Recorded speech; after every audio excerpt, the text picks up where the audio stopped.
What is up, killers? Kevin today, back with a brand new episode of 5 new console mods to hit the Bethesda website this week. This is going to be episode 609 within my series. But without further ado, guys, let's just jump straight into the video. A Rebellious Riverwood Overhaul coming in at 415.8 kilobytes of a download. This overhaul aims to stay true to Skyrim's original design with minor impact on performance. Then I think you will enjoy this particular mod. This mod overhauls both of the interior and exterior of Riverwood to make it fit better for the people who occupy them. Small subtle things not only on the outside but obviously in the inside too, such as the Sleeping Giants Inn and the Riverwoods Trader have been slightly autocated with this particular mod. Blacksmith has new sort of miscellaneous items scattered around the outside, and overall the aesthetic is kind of comfy and cool. If you want a sleeper mod that sits in the back that slightly alters Riverwood, and you want something that sits seamlessly with a sort of part lore-friendly game, but something worthy of the special edition title for Riverwood,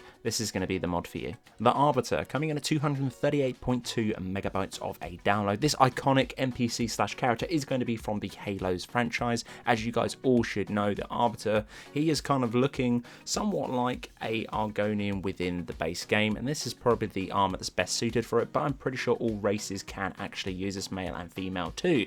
But for this one, it is going to be sort of a off-brand of the dragon curved armor that has been released and featured on this channel before, and this is a mashup of that mod with a few other different ones of the mod author's own to give it more of an appearance to look like the Arbiter from the Halo franchise. A few different sets of these particular armors. There's going to be the regular set, which is going to be the silver one, which is pretty easy and obtainable. All you need to do is go over to the set location on screen now, kill the Arbiter NPC, and once upon then you can pretty much loot him. He will have an energy shield, an energy sword, which again is iconic from the series, and his armor.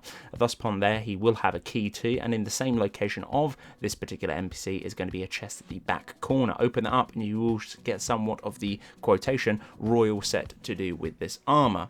Now the future upgrades for this particular mod is going to be making the Arbiter available as a follower, which I think would look really cool. Cleaning up the shield and the sword textures. They're a little bit rough, and that is very true. They are a little bit sketchy here and there, but they cannot be absolutely perfect. They should be though for that download size if we are going to critique it massively and figure out how to make the shield and the sword pop like a real energy weapon. If those are going to be the updates, I really cannot wait to see what this mod author can do with this particular mod. Again, that download size is incredibly high, but you guys, pretty much what you get with this particular mod is sort of to see a iconic NPC. You get 3 different variants of armor: silver, gold, and then heroic set, which is going to be sort of like a goldy sort of royal set.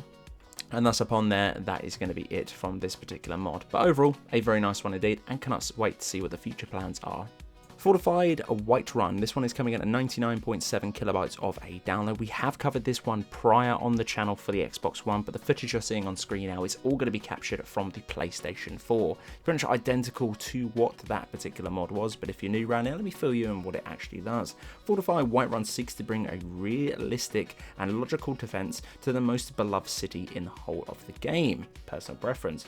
This one is the final state and may be released with a small updates here and there for the future, adding a few guards with patrols, new other different functionalities too, and so on and so forth. For this particular one, it builds a higher wall, adds other different towers, wooden watchtowers to be presented on that one. Basements now have actual sort of things with inside them to make them practical, and overall I think it's very nice. This gives the exterior to do with Whiterun a little bit more chunkier and a little bit more fortified.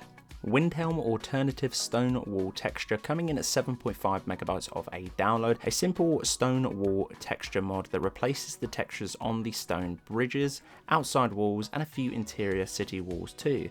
Personally, I've never experienced anything like this within Windhelm. The stone is very realistic and overall does fit very nicely within this particular hold.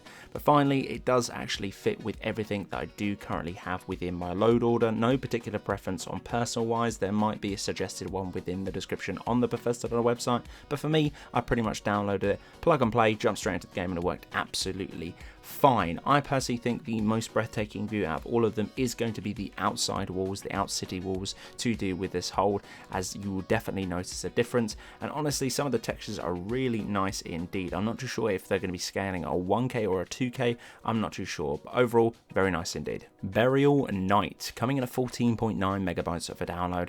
This armor is a standalone 4-piece set from Dark Souls 3. The Burial Knight fully custom assets. You can now craft everything under the Ebony category at any forge. Yes, you do require the Ebony smithing perk to create this particular set of armor. There is no female variants of this armor, but females are more than welcome to wear it. You're probably thinking, is this gear going to be overpowered? No, it's going to be on par with the smithing perk and category that it's in, Ebony of course.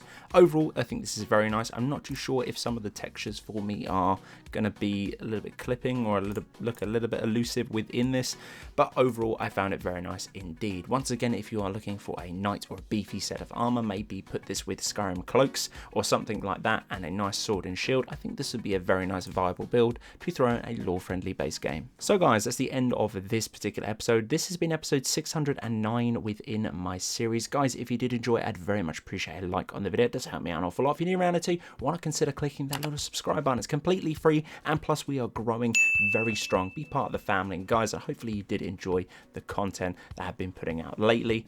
And guys, if you want to go above and beyond, click the little bell. You should get a notification for every single time I post a video like this to the channel. But guys, until the next one, it's been Killerkev here, and Killerkev out.